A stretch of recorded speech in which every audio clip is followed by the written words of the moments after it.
Hey y'all, good morning. Happy Friday. It's Friday. I'm up in Adam a little bit earlier today. Mr. Sun is out, but I got a cool breeze. Still got my jacket on. I said, not today, Mr. Sun. Not today. Almost burnt up yesterday. You see, he's still beaming, but it's still a little cool out here, so I'm not complaining. Listen, I woke up this morning with Dion Kippin's song, that God is working, working in my life, working in my life. God is working in my life. Listen, I just started thinking about the goodness of the Lord. The goodness of the Lord. Before I started this process, making the decision to take this big leap of faith and leave everything behind and move from one state to another unto the unknown, I started seeing, I'm going to stop right here for a minute. I started seeing these numbers, 616, everywhere that I went. When I look up at work, it's 616. When I have to type somebody's telephone number, it was 616. When I have to look at a due date, it was 616. When I'm at home and I look at my phone, my screensaver says 616. I said, so this ain't a coincidence. It started happening every day. So when it started happening every day, I knew that those numbers meant something. So of course, I started researching the numbers, and it was just going on to say that the number 616 is because I'm not accepting the full capability of what I can do and what I can be. I'm second guessing myself, selling myself short, not seeing myself how God see me, right?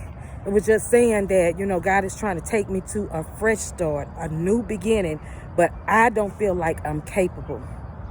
Selling myself short. In short terms, you can look it up. I was like, Lord have mercy. And it was a hard process to make the decision to leave a ministry. I've been there for 31 years. In a house, that house, I was there for 17 years. To leave everything that I'm familiar with, that I know, that I'm comfortable with, that I can do with my eyes closed, that I've been doing up and down that highway for all those years, to go to a place where I have to start over, a big place where I got anxiety about driving on the highways and learning how to get to and fro, to take care of business, anxiety set in. So it was a hard decision for me. Very, very, very hard.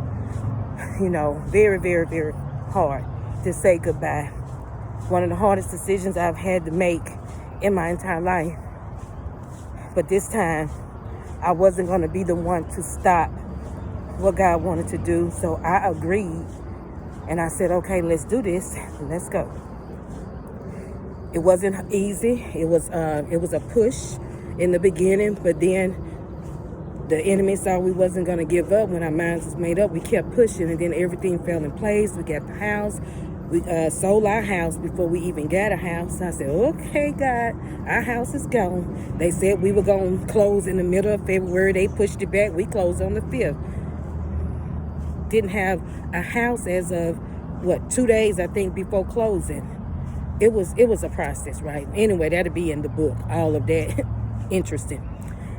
But then we got here, and it still was like I was grieving. First of all, I was grieving for the life that I thought that I would have, because I never thought for once that I would ever leave. That was never in my mind to do. So I had to go through stages, just like I took a loss. I went through stages, grieving stages, and then I'm finally at the acceptance stage, and I've accepted that this is my new normal, this is my new life, this is my new state, this is how it's going to be, this is it. And so after I went through the grieving process, and I felt that joy back in my heart again, and I felt like moving forward again, and I kind of brought closure to my past, and I'm ready for my new beginning now. And then I started seeing the 818 number. Seeing that every day. Every day I'm seeing it. And so I said, let me get out of here early this morning. So I turned on my walk, and I always like to keep up with my time so I can see my time that I started and the time that I left. So when I looked down, it was 8:18. And God started dealing with my heart about accepting the full capability of what he has for me. It's a new beginning. It's a fresh start. It says it's full of possibilities and prosperity, and that 8:18 means it's going to push me into my destiny and my purpose and what God foreordained before the foundation of the world, that I will be here at this time, at this moment. He gave me a new number now, 8:18. And I start thanking and blessing and praising God. I had to send it to my godson. You know, I took a picture of my watch and I said I always send him to, you know, because that's my buddy, my godson, but that's my bestie right there too. And he said, Lynn, you have no idea what this text meant to me. That's his testimony. But either way it go, I obeyed God and sent it, you know, to let him know what God spoke to me. And I was just thinking, you know, that God is working. He's working in my life. When I think about the goodness of Jesus and all he's done for me, I think about my life. I take calls every day. I deal with FMLA, short-term disability. So therefore, I deal with behavior health. I deal with health conditions that are physical. So I deal with them all, mental, emotional, physical, A to Z, when it comes to FMLA and short-term disability. So when you're taking those calls, you get sick people calling, mental health people calling, you get emotional people calling, people who have lost loved ones, they're calling. You get in all type of people